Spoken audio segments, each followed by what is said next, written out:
So it doesn't happen often, but when it does I always take full advantage of the situation at hand, which often involves me benchmarking the junk that we just find being thrown away or in a bin.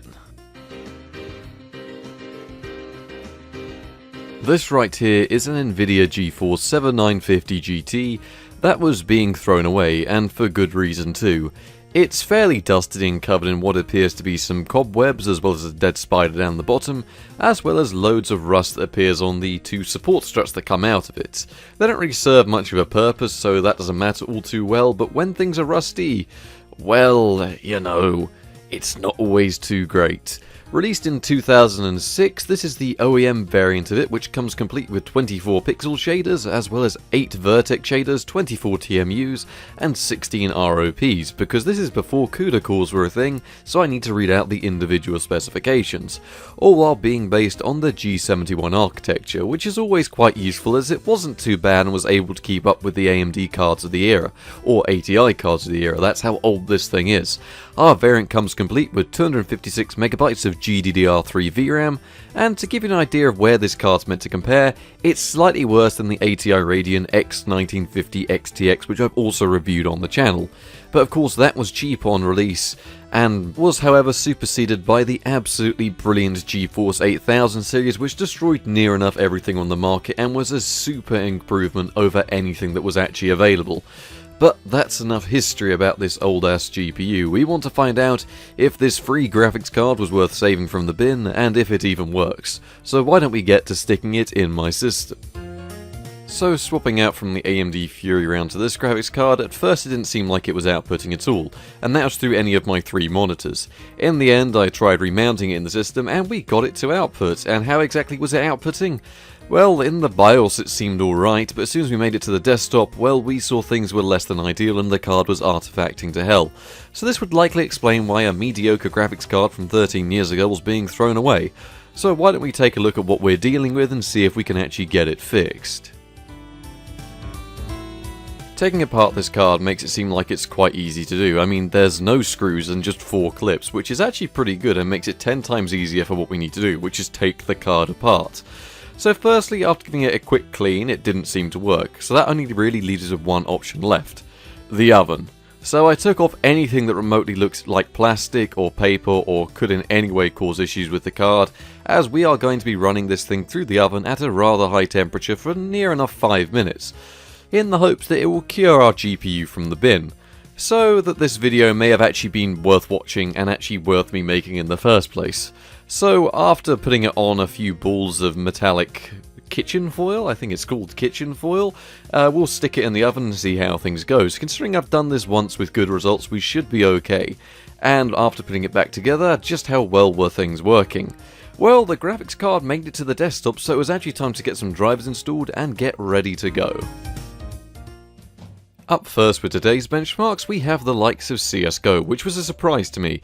Now, I mostly wanted to test just how well the game ran in 640x480, and it showed that the game was moderately playable, which is pretty impressive for a graphics card from the bin, at least one this old. But I will say, this is where the issues began to arise. See, if I increase the resolution any higher, let's say 720p for example, well, this worked okay on the ATI Radeon X1950 XTX card that I tried, and this card isn't actually too much weaker than that. But for some reason, the 1% lows made the game incredibly unplayable. Although this video is more about seeing what the card can run, you know, in 640x480 I was impressed. In any HD resolutions, that VRAM seems like it's going to be a bottleneck.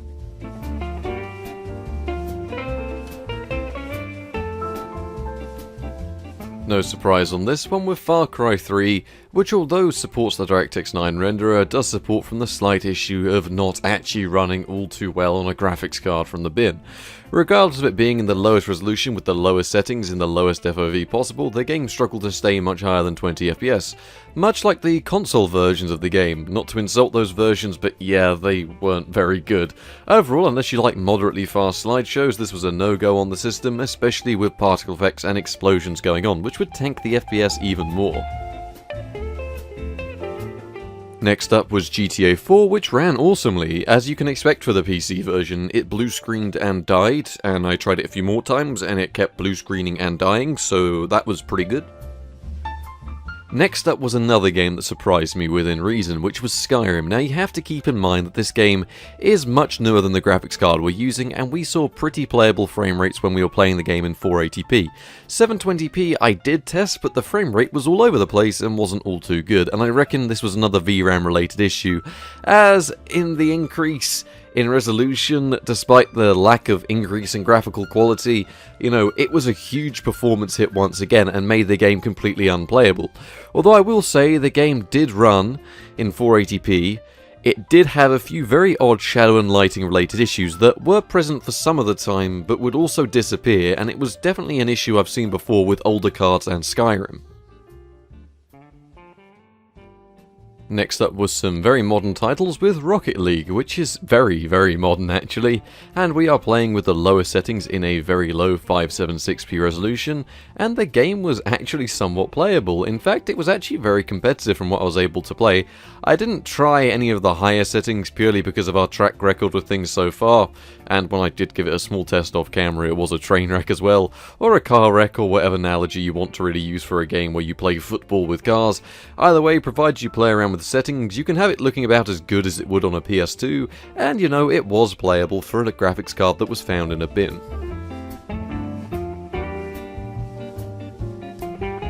Battlefront II, although an older title from around the card's release, was actually a larger scale open game with the battles that it actually offers on show, and the game ran very nice on this type of graphic card with a selection of medium and high settings in the 1366 by 768 resolution, and we saw a perfectly playable 60 FPS average a lot of the time, and definitely a playable experience overall with very few frame dips from this.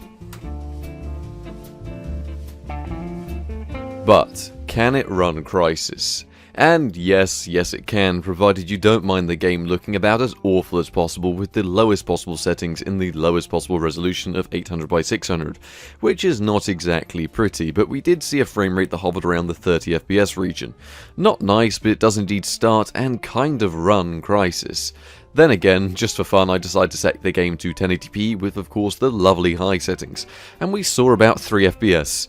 So yeah, Crysis, well, it works, but you're better off not using a card you found in the bin. The likes of The Sims 4, which has become a really nice benchmark because of how beautifully optimized the game is, well, it ran perfectly in 720p with medium settings enabled, and we saw a great frame rate. Any higher, of course, would lead to instabilities and the game not running all too well, but with these settings it showed that the game was perfectly playable and did look alright. I did run into a few issues with the initial menu system and trying to get the game into full screen mode with MSI Afterburner, but we're talking about quite a modern task for quite an old card here. Overall it worked very nicely, so for a very modern title, it was playable.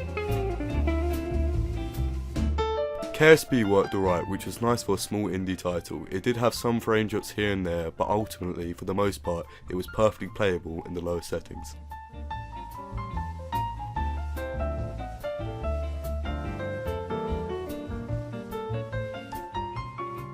To finish us off was the great Half-Life 2, which is an older title but still beautifully optimized even with the latest updates, and it ran perfectly fine. In fact, you'd likely see it running even better if you were running one of the older versions.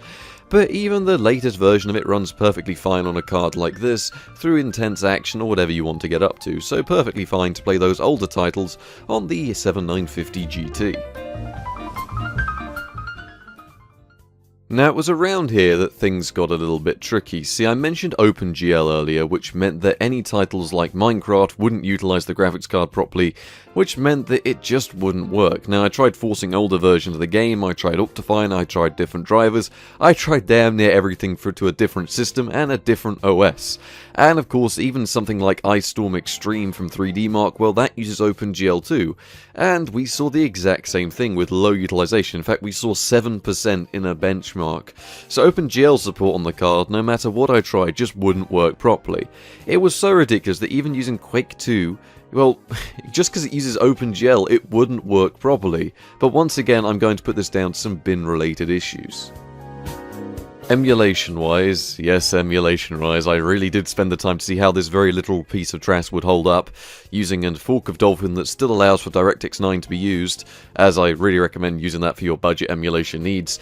It worked alright, so with titles on the GameCube, you know, it had a few rendering errors here or there down to not using the latest APIs, and of course performance could dip a tad in those more intense games, but things like Wind Waker would run, things like Metal Gear Solid the Twin Snakes seemed alright, but this is definitely as far forward as I'd recommend going with this type of system. I mean, Game Boy Advance emulation, things like that work, but, you know, anything newer than the GameCube is not really going to be worth touching.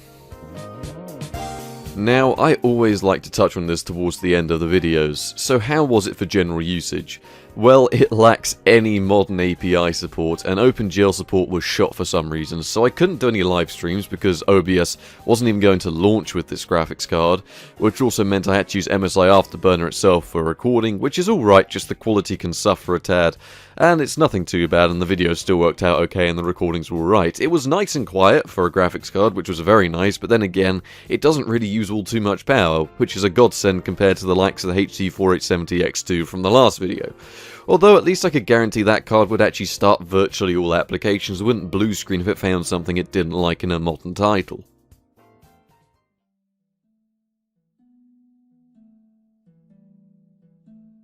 So in conclusion, it's been a while since we used some parts that were being thrown away, but I've picked up a few, so there will definitely be more on the way like this one if you actually enjoyed it.